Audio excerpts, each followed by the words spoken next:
Il existe, au cœur de la France, un endroit que personne ne veut nommer. Un village effacé des cartes, des mémoires et des archives.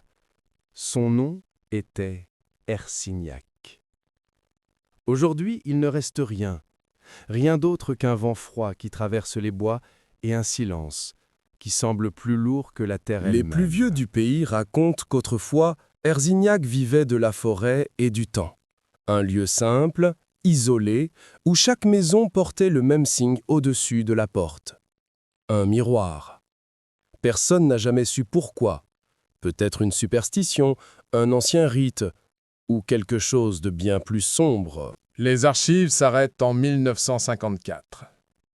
Cette année-là, un prêtre, l'abbé Vialet, écriva dans une lettre « Les cloches sonnent seules la nuit. Les enfants murmurent dans leur sommeil des mots que je ne comprends pas.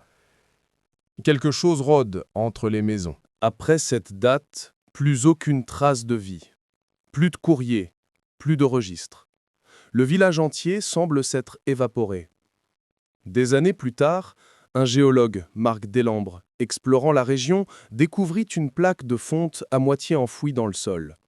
On pouvait encore y lire « Hercignac, altitude 482 mètres ». Autour de lui, seulement des arbres, du brouillard et une étrange impression que la forêt l'observait.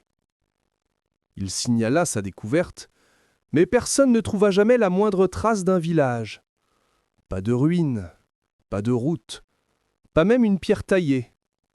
Et pourtant, certaines nuits, quand la brume descend sur la vallée, on entend encore le son de cloches, venu de nulle part. En 1987, un journaliste, Henri Dorsan, décida d'enquêter à son tour. Il partit seul, avec une vieille caméra et un micro. Quelques jours plus tard, sa bande fut retrouvée, coincée dans un magnétophone brisé. Sur l'enregistrement, on distingue une respiration, un vent fort, puis une phrase. « Je crois que j'ai trouvé l'église. Les murs sont encore debout. Il y a quelque chose sous la terre. » Puis, un cri, étouffé. La bande s'arrête là. Aucune trace du journaliste n'a jamais été retrouvée. Les autorités ont classé l'affaire, mais les habitants des villages voisins racontent autre chose. Ils disent qu'à certaines heures de la nuit, on peut apercevoir au fond de la vallée des lumières qui se déplacent lentement. Comme si le village était toujours là, de l'autre côté de quelque chose. En 2018, un groupe d'explorateurs urbains a tenté de localiser Hercignac avec des drones. Ils ont trouvé une zone étrange, une clairière parfaitement circulaire où aucun oiseau ne chante, où le sol semble noirci, comme brûlé. Sur leurs images, on distingue des formes humaines, floues, figées dans la terre. Le fichier vidéo s'interrompt brusquement. Les 3 membres de l'équipe ont disparu le lendemain. Les habitants parlent d'une malédiction, d'autres d'un rituel ancien. Mais une légende persiste. Les miroirs d'Hercignac n'étaient pas des objets de superstition, ils étaient des portes. Et un soir, en 1954, un orage a éclaté. Un éclair a traversé le ciel, brisant chaque miroir du village. Ceux qui vivaient derrière seraient sortis.